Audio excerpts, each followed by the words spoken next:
नमस्कार बंधुओं। आज हम चर्चा करेंगे डायबिटीज़ के ऊपर, जिसको कि मधुमेह भी कहते हैं। बंधुओं, आज हमारी सोसाइटी में करीब 11.8% लोगों को डायबिटीज़ है। और ये बहुत सारा हमारा जो यूथ वर्ग है, वो यूथ में भी अब धीमे धीमे डायबिटीज़ स्टार्ट हो गई है, कुछ लोगों में निकलने लगी है। तो इसके जो मेन एज ग्रुप है डायबिटीज़ का, वो 45 से 64 के बीच में ज़्यादा लोगों को डायबिटीज़ होती है।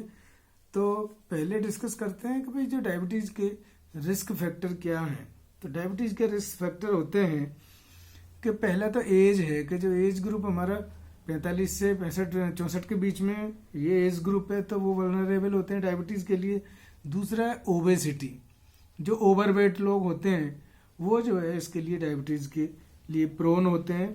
और जिनके अगर बहुत ज़्यादा वेट भी नहीं है, लेकिन जिनकी तोंद निकली हुई है, सेंट्रल ओबेसिटी जिसको बोलते हैं, कि बहुत से लोगों में वेट बहुत ज़्यादा नहीं होता है लेकिन तोंद निकली हुई है और कमर उनकी काफ़ी चौड़ी है। सो जो कमर का जो घेरा है वो जेंट्स के लिए 40 इंच और लेडीज़ के लिए अगर 35 इंच से ऊपर है तो वो जो है डायबिटीज़ के लिए प्रीडिस्पोज करता है।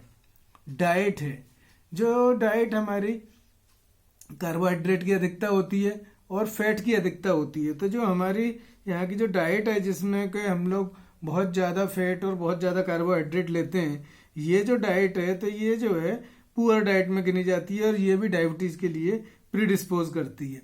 फिर होती है लाइफ स्टाइल, जो हमारी सीडेंट्री लाइफ स्टाइल है। मॉडर्न लाइफ स्टाइल में बहुत ज़्यादा शारीरिक काम नहीं रह गया है। हम लोग सारा काम दिन भर ऑफिस में बैठे बैठे करते हैं, एक जगह बैठे रहते हैं, कंप्यूटर पे मोबाइल पे काम करते हैं।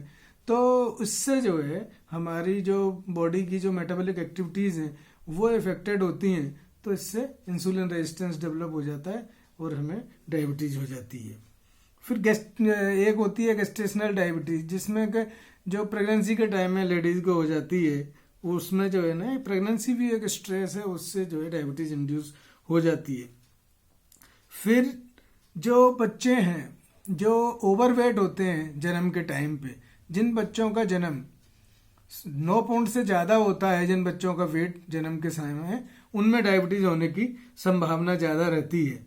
और जिन लोगों में ब्लड प्रेशर होता है वो भी डायबिटीज़ के लिए प्रीडिस्पोज होते हैं, उनमें आगे चल के डायबिटीज़ होने की जो है वो संभावना होती है। और जिनमें हार्ट की डिसीज़ है या कोई स्ट्रोक का अटैक पड़ा है, उन लोगों में भी आगे चल के डायबिटीज़ होने की संभावना बढ़ जाती है। ऐसे ही जो फीमेल्स में जिनमें पॉलीसिस्टिक ओवरियन डिसीज होती है, तो अगर उनमें भी जो है जो पॉलीसिस्टिक ओवरियन सिंड्रोम होता है, तो उसमें भी जो है वो डायबिटीज़ होने की संभावना होती है।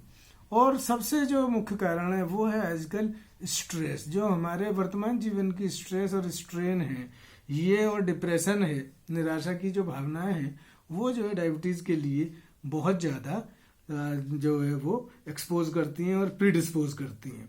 अब इसके डायबिटीज़ के लक्षण क्या होते हैं, कैसे जो है हमें संदेह करें कि भाई जो किनको डायबिटीज़ है। तो एक जो पहले से बताया गया है कि भाई पॉलीयूरिया, पॉलीडिप्सिया, पॉलीफेजिया। कि पॉलीयूरिया बोलते हैं बार बार पेशाब जाना है, पॉलीडिप्सिया बार बार खाना खाना, पॉलीयूरिया बार बार पेशाब जाना।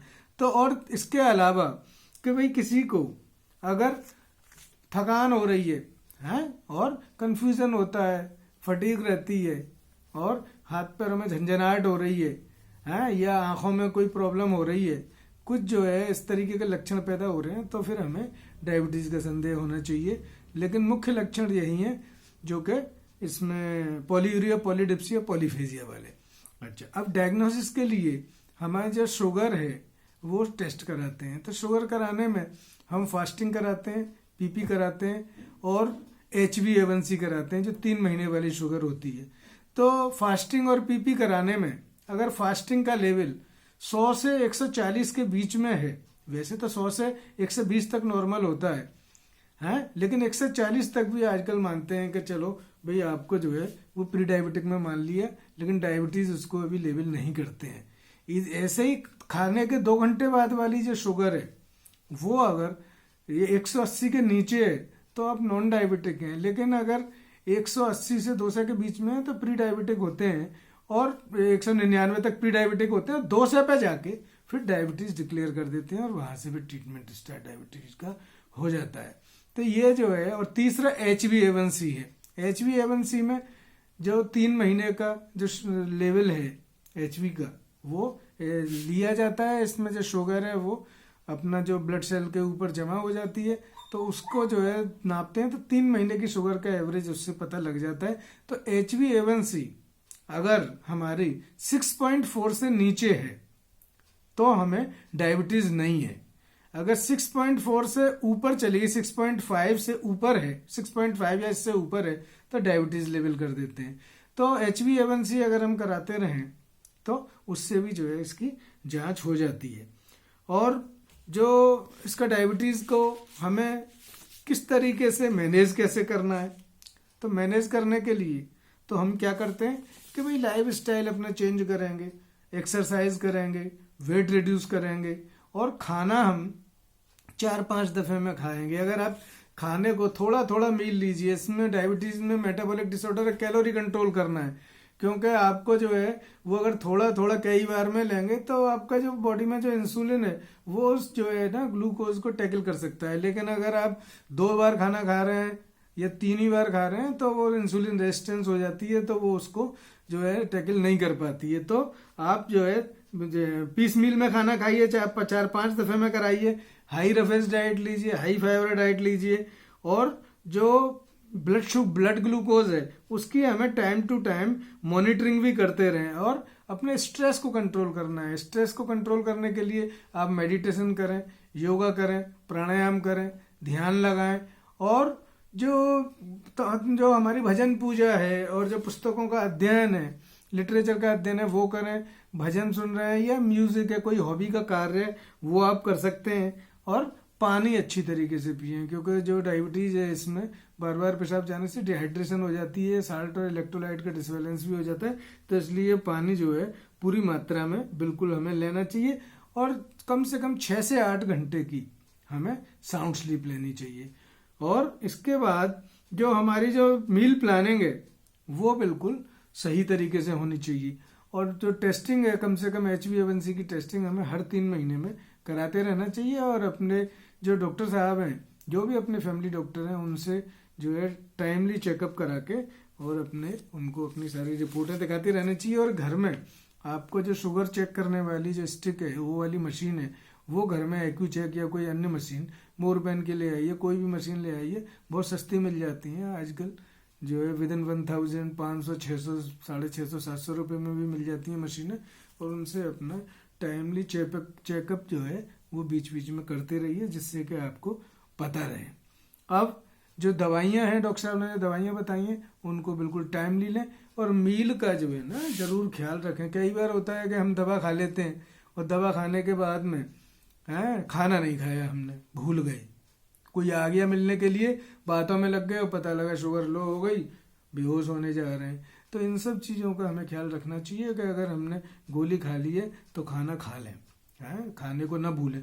इसी तरीके से अगर किसी ने इंसुलिन लगा ली है तो इंसुलिन लगा के भाई जब खाने की थाली रख के तब हमें इंसुलिन लगानी चाहिए, कि सामने थाली रखी हुई है, कोई भी मिलने आ जाए, चाहे फोन आ जाए, घंटी बजे, भैया पहले खाना खा लो, उसके बाद हमें कोई काम करना है। क्योंकि इंसुलिन लगाने के बाद में अगर अपना खाना नहीं खाया तो फिर शुगर एकदम लो हो जाती है, आदमी हाइपोग्लाइसीमिया में चला जाता है। तो शुगर को जो है बहुत आसान डिसीज है, ये रस्टिंग डिसीज है, कोई इससे इमीडिएट खतरा जो है डायबिटीज से नहीं होता है। कि भाई इतनी जो करोड़ों लोगों को आज डायबिटीज है, लेकिन सब अपने आराम से अपना जीवन व्यतीत करते हैं। बस हम शुगर को अगर कंट्रोल रखते हैं, खाने पीने को कंट्रोल रखते हैं, कैलोरी कंट्रोल करना सीख लिया और हमने अपना लाइफ स्टाइल चेंज कर लिया, तो डायबिटीज के साथ जो है बहुत सुखमय पूर्वक हम जीवन व्यतीत कर सकते हैं। लेकिन अगर हम समय से दवा नहीं लेते हैं या चेकिंग नहीं कराई और हमको अंदर अंदर डायबिटीज जो है पली हुई है, तो डायबिटीज के जो कॉम्प्लिकेशंस है वो जो है हमें जरूर ध्यान रखना चाहिए कि डायबिटीज के कॉम्प्लिकेशन भी बहुत जबरदस्त होते हैं।